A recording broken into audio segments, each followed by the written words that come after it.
Are you tired of feeling like a failure? Like a victim because you felt like that your whole life? Like you're stuck in the same spot, mentally, physically, and even emotionally, while the whole world keeps spinning without you? It's like you've fallen into a pit and you try to climb out of it, but the walls are just too steep and each attempt feels more exhausting than the last. Well, I was too once there, but I was able to change the narrative of my life and transform myself. That transformed my life, and this is how you can do it too. What's up, what's good, what's poppin'? Welcome back to my channel. If the above description sounds like you, if you're feeling stuck, hopeless, or behind life, I want you to know something. This isn't the end of your story. You're not broken, you're just in a chapter, and chapters can change. We all face what I call the pit. That moment when we feel lost, disconnected, or like our potential is slipping through our fingers. But here's the truth.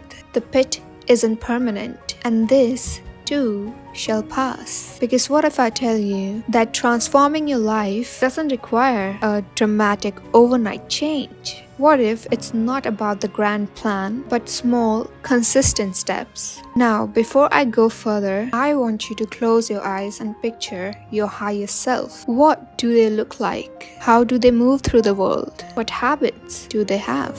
This version of you isn't a fantasy, it's a blueprint. That future you already exists. Now, ask yourself, what's stopping you to becoming that version of yourself? Is it luck, life, people, environment, or is it your habits? While there may be a lot of things that you cannot change about your life, but there is one thing that you can definitely change, and that is your habits. Our habits makes our lifestyle. Our lifestyle makes our personality, and our personality defines who we are. Explained in the book Atomic Habits by James Clear, the author tries to teach us how our habits define our lives at a fundamental level. How small habits, aka atomic habits, can have such a powerful impact on our lives. That it is not motivation or willpower that create lasting changes, but the system at an atomic level that helps us become the better version of ourselves. Maybe slowly, but steadily. So, how do you climb out of that pit? You don't leave.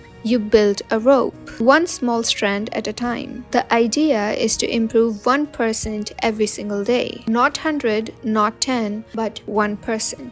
That over a year compounds massively. With resilience, patience, and consistency, you too can become that version of yourself that you always dreamed about. Most people focuses on the outcomes, but the best way to change your habits is by focusing on the kind of person you want to become instead of the results you want. The focus shifts towards changing your identity and the way you look at yourself. So, the goal here is not just to learn an instrument, it is to become a musician. The goal here is not just to run a marathon, but it is to become a runner. The goal here is not just to finish that art project, but it is to become an artist. When something you want in your life becomes part of your identity, that is when your behavior will naturally change. When I was in a pit, feeling like a failure, I needed to change the way I look at myself and address myself differently.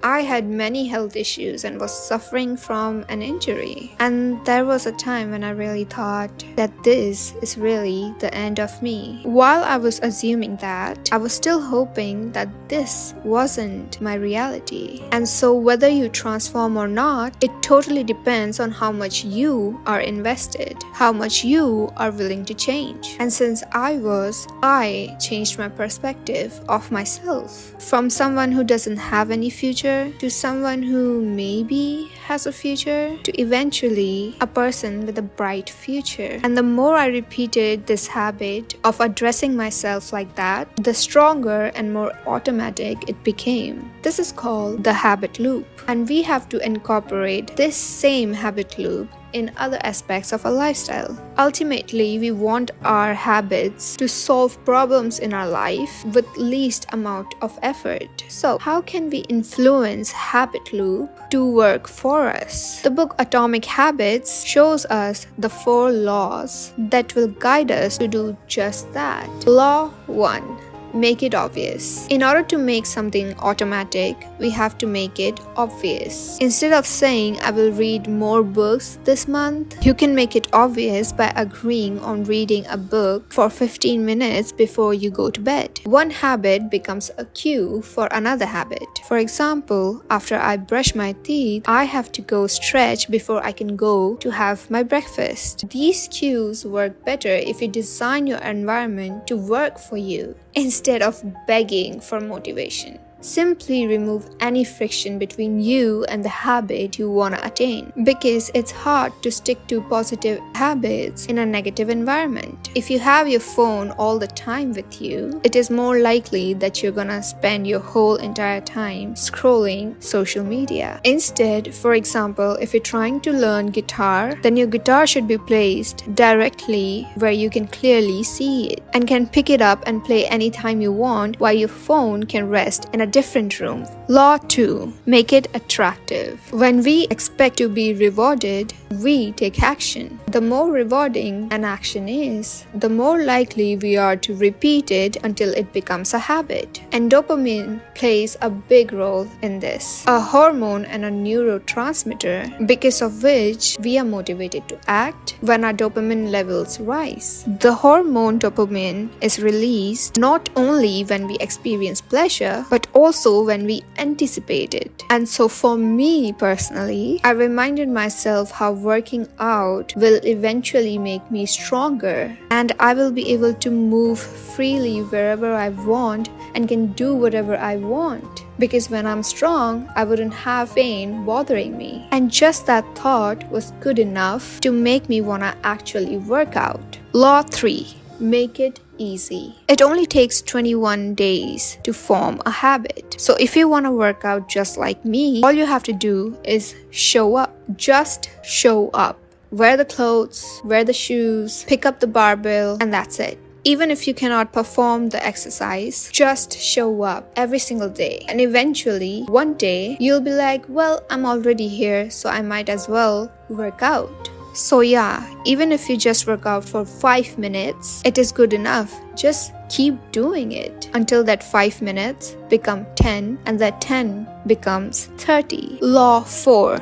Make it satisfying. A feeling of pleasure is a message to brain, this feels good, let's do it again next time. What is immediately rewarded is repeated. What is immediately punished is avoided. It is common for us to feel good about our immediate results, but bad about our long-term outcomes when we practice bad habits. However, that can be very misleading. For example, brain rotting yourself by mindlessly scrolling through Instagram. You might feel entertained, but it is all waste of time at the end of the day. But it is the opposite when it comes to good habits. The immediate result is unpleasant, but the ultimate outcome is satisfying. Like how long hours of practicing and drawing was killing me and my ADHD brain. But when I finally saw my comics coming along, it was all worth it. And that feeling was more than satisfying. You may not see the results immediately, but if you just stay patient with yourself and let yourself cook, you'll realize that suddenly you're not just surviving, you're evolving. You're not too late, you're not too far gone. You don't need to overhaul your life in one dramatic burst. You just need to start. Take a step forward with a change in mindset. Your best self is waiting for you, and they are just a few small steps away. Let us know how you're transforming your life right now in the comment section below. Thank you so much for watching, and I'll see you next time. Our habits makes our lifestyle. Our habits makes our life. Our habits makes our life. Our habits makes our lifestyle. Our habits makes our lifestyle.